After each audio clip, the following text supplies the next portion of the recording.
Hello, a very good afternoon and welcome along to Thailand for the first time in 3 years as MotoGP returns to the Chang International Circuit. It's Jack Appleyard and Simon Crafar here with you to talk you through what we can expect this weekend at the OR Thai Grand Prix, round 17 of the MotoGP World Championship. Just 4 now remain, 100 points on offer.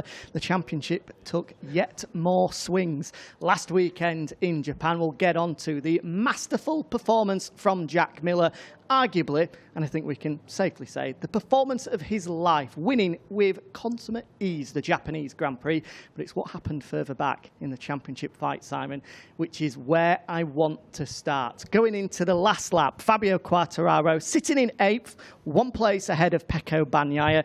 We get to turn 3 and Pecco makes the move and crashes out. 4 days on, we've had time to listen to what Pecco had to say, Fabio as well, Enea, who was also in the mix in that fight. What do you make of it now? Well, it's pretty easy for all of us to say, you know, he made a mistake. What was he thinking? You know, why didn't he just, it's only for 1 point. Why didn't he bring it home? Or, you know, and none of us would have done better. We would have been further back, you know. And I've got to say, he was under immense pressure as well, you know, that he'd put on himself. He told us the day before in the debrief or the night before that he wants to come out fighting tomorrow and do his very best to get up the front. He didn't have much experience running in the pack, you know, hot front tyre because he went following, you know, and coming through and fighting. He hasn't had much experience because he's been at the front all year, you know, pretty much, and or fallen off. And, you know, when the tyre pressure goes up following, you lose front grip, you know, smaller contact patch. It's harder to control. Yes, he should have just brought it home, but, you know, he's going to be kicking himself. But I do feel sorry for him, you know, I do. It was a mistake. He admitted it, you know. Team's going to be really disappointed, him as well. I don't know what more to say, you know. I'm not going to kick him. No, but at the elite level of sport, those mistakes can happen once. It's happened 5 times now this year that Pecco has failed to finish a race. In the history of the MotoGP World Championship or the Premier Class World Championship, the record for the number of times a rider has been able to not finish a race and still win the championship is 4. And that dates back to 1992 with Wayne Rainey, 1982 before that with Franco Uncini. If he wants to win this championship, he has to see the checkered flag in the next 4 races, right? And I completely agree that he's made too many mistakes. I mean, there's no getting away from that. And the thing is, when you watch Fabio, he hasn't, you know. The one in Assen, you know, but it wasn't the same sort of thing, you know what I mean? It was he just didn't crash himself. It was like a over-exuberant move, you know, that Aleix explained was because Aleix was fast there, it made it impossible for him to pull off a move that he'd been doing before on the KTMs, for example, some of the other V4s. All I'm saying is that Fabio doesn't make these mistakes. You know, he really doesn't, and that's why he's world champion in the past and why he's looking good for it this year. Just on that move, turn 3, it was very early in the lap. He didn't look particularly close. Why do you think he was so desperate to make that move? Was it because it was Fabio in front of him? If it was anybody else there, do you not think he'd have risked so much for just 1 point? You're going to have to ask him that, but yeah, I saw the same as you. He was a bit far back to pull the move off, and he knew his front tyre was up on the you know, high side pressure-wise, temperature-wise. So, yeah, I don't know what else to say, Jack. You know, really, I said I'm not going to kick him. He made the mistake. He's going to be hurting, so is Ducati. I don't know what else to say. Falls back to 18 points adrift now in the championship. From Fabio's perspective, moving that gap a little bit further away, will it change how he approaches this weekend and the upcoming final 4 races, now that it's gone from 10 to 18? You're talking about Fabio? Yes. Yeah, Fabio. I think that Fabio is going to treat the race this weekend and the future ones just like always. The thing is, I've said before, riders are quite superstitious. you know, even if they aren't in normal life, they want to find ways to get the result. And when they do that, they don't want to change the system of getting that result. You know, they know they come into the weekend and treat it exactly the same. If you go in thinking, oh, I've got 18 points, or you don't do that. You come in, do your base work, you know, get out there with your mechanics, plan the sessions, and run through those things you need to do best you can. It's basically about ticking all the boxes and doing everything as good as you can leading up to the race, which adds up to the result. I think he's going to just keep doing exactly that, trying to get the best possible result. And so far, it's going to plan for Fabio. I think if, and it is a big if, he is to win this championship, it won't be the incredible performances in Portimao or Mugello or Austria where he came through to be on the podium. I think those results in Motegi, in Austin, in Qatar, where he got the absolute maximum out of the weekend, when it would have been very easy, mid-pack, knowing the limitations of the Yamaha to potentially crash, but to bring it home and pick up those valuable 9 points, 8 points, 7 points could be the key come Valencia. I completely agree. And Mark has always pointed that out as well. To win a championship, you need to be competitive, get some points on the bad days, and his bad days when he won were thirds, you know, maybe even seconds. So this year, the guys Fabio are fighting with, their bad days are a lot worse. So he can get away with those sixths, you know. And I'm not putting those sixths down. He is riding the wheels off, you know. And I can feel, and I think we all can, that Fabio is worried because his Friday practice, he threw everything at it, wasn't the fastest at all. You know, he put a good session in, but he wasn't the fastest. And he knows his bike so well, got up to speed so quickly, he basically admitted he was already on the limit. And you knew that the others, especially guys like Pecco and Enea, with some more dry time, were going to go faster. And that was worrying. You know, they didn't get much dry track time because Saturday was washed out. But I think it would have only got worse for Fabio if there was more dry track time in Japan, meaning the result would have been further down, I think. I totally agree. And I think Pecco himself said that that wet day on Saturday blew him off course. And the big problem for Pecco is the forecast this weekend, and ever since we've arrived in Thailand, has been pretty atrocious. It's been throwing it down every single day. Heavy rain today, forecast for tomorrow and on Saturday as well.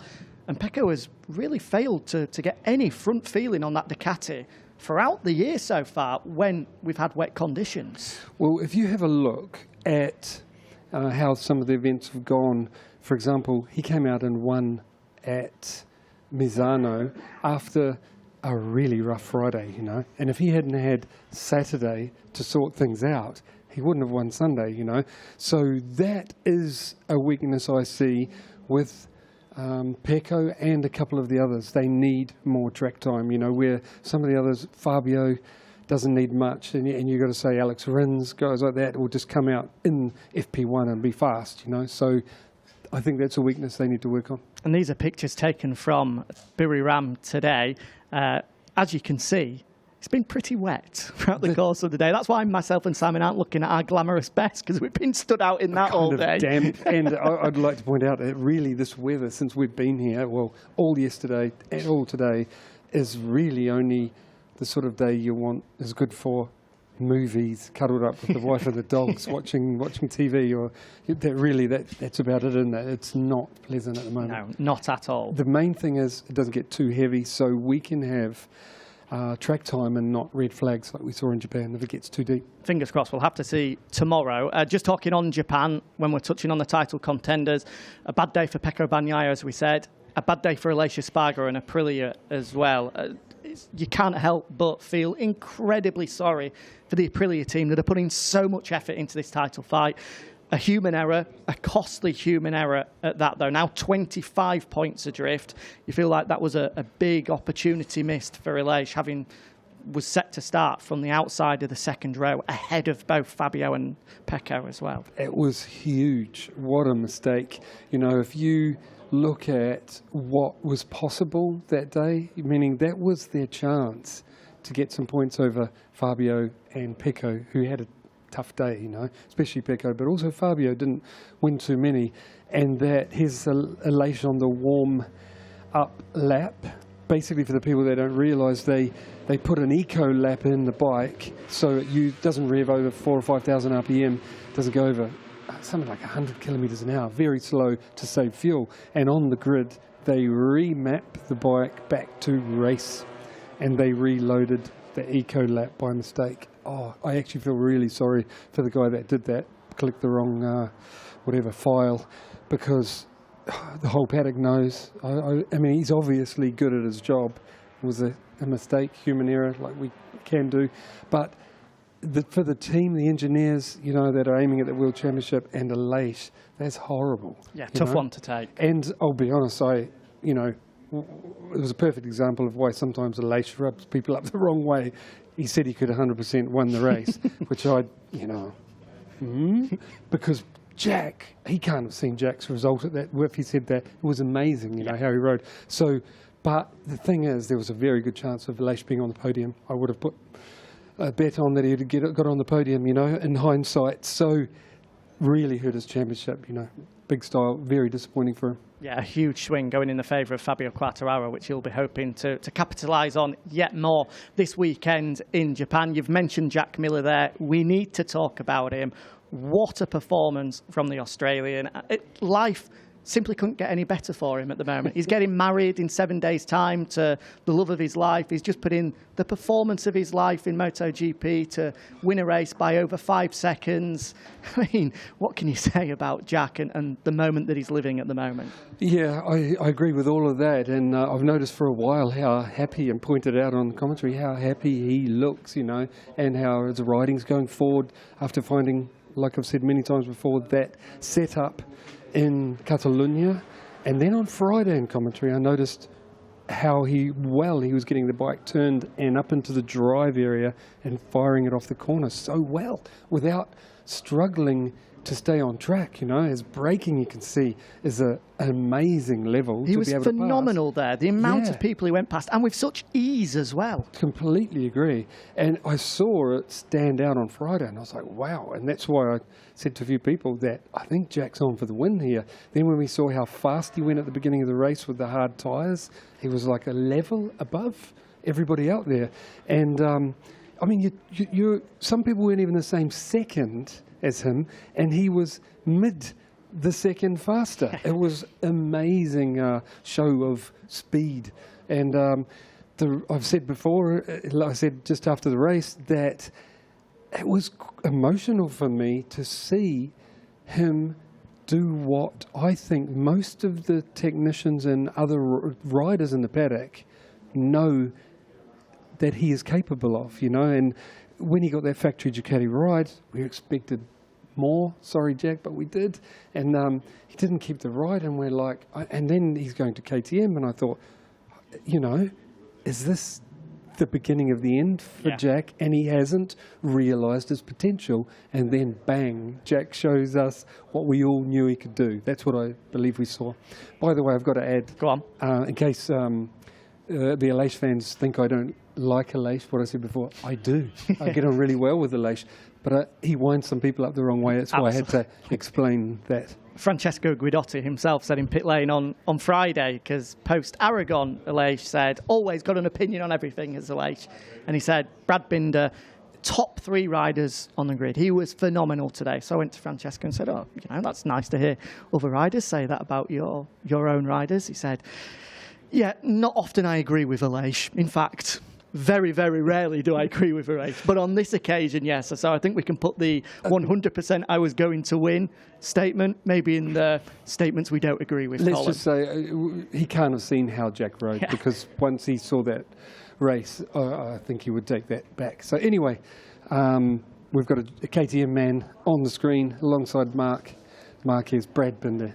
Incredible. Again, was able to get the absolute maximum what was on offer for him. He was never going to go with Jack, but the fact that he was able to get the better of Miguel and then get the better of Jorge Martin in the closing stages as well. We've said it all year long. That KTM has not been the bike to be on by no stretch whatsoever. However, week in, week out, Brad has got the maximum out of his package, similar to what we've said about Fabio. Yes, and what we can say about Mark, he's putting himself in that very special bracket of guys that can literally wring everything out every week of what they have. And I'd like to add again, I don't think the KTM's far away. We've seen now that when he gets that, because of the wet qualifying, he got to start right up the front and then showed in the dry what he can do if he has that start position.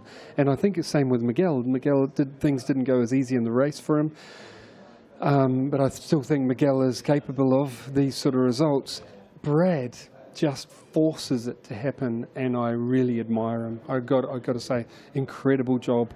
And with Jack riding like we know he can, and Brad riding like that, if KTM do make those little changes that I think it's only some small things, aero, getting that bike to turn a little bit better, so they don't get so much rear tyre drop. I think because it's not turning, they're using the rear tyre more, it's dropping off. If they can fix that, close that gap a little, a couple other small things, Jack and Brad are going to be a real threat next year. We know that Brad will be a threat next year. Interested to know if you think that the way that Jack's riding at the moment, is that going to be transferable across to the KTM? Well, I think the first step that Jack's made this year and being more competitive, it's a shame he didn't find it earlier, was a bike setup thing. I haven't asked Jack this next thing, but I believe the next step is Jack finding something from himself. That's what he found in Japan. And it's why I think we're not going to know until it happens, but I think Jack can keep this more competitive edge, the second one as well, from here on, not just the setup thing. So I think this awesome form of Jack is here to stay. I think there's more than 50% chance of that. It'll vary depending on track, because what he's learnt will apply better to some tracks than others, but I think he's made a step and it's going to stay. And you'd have to say with the forecast as it is, Jack is arguably the favourite for this weekend. The way he's riding at the moment, he's one of the serious contenders for victory here in Buriram. Again, for the similar points that we mentioned in Japan. Limited dry track time, the fact we're coming to a circuit that we haven't been to for 3 years prior, that experience, the confidence, everything seems to be going in his favour at the moment. Outside of him, though, who else do you think we should be looking at for potential candidates for victory this weekend? Yeah, I think there's the obvious ones like Jack, you're right, Brad Binder, Miguel Oliveira, there's someone else, Mark Marquez. I think those guys... Danilo Petrucci is good in the wet, and he's back on the Suzuki. And the thing is, it's going to be easier for Danilo to ride in the wet than it is in the dry, because the dry is going to test him to the limit. You know, to come back from Superbike onto GP bike, things happen faster, harder to feel, it's more physical. And the wet, none of that applies. It's much easier physically, things happen slower, there's less demand on you, you know. So those guys I mentioned are the favourites coming into this weekend in the wet.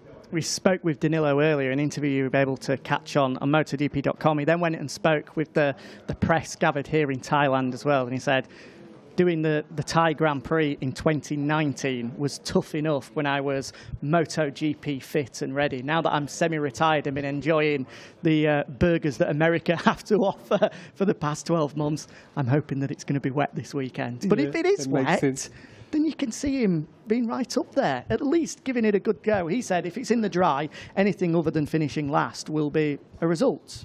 He's just here to enjoy himself. What did he say about the wet? He said, in the wet, then we'll give it a go.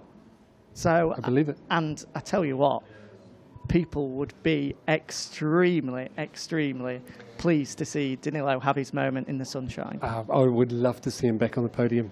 It really would. It'd be great. He is fantastic to be back in the paddock. He said that he got the call on Sunday from Suzuki ahead of his final race in the Moto America Championship. Had to go out, do that. Unfortunately, missed out on the title to Jake Gagne. He came back to the box and his manager said to him, right, Danilo, we need to make the decision now, because if we're going, we have to set off right now. So he packed his bags, and he said in the space of 2 weeks, he's gone from Italy to America, and then America across the Pacific, all the way around to Thailand. He's done a full lap of the world to find himself here in Thailand. So it's going to be a big ask. So people be patient. It's going to be a big ask.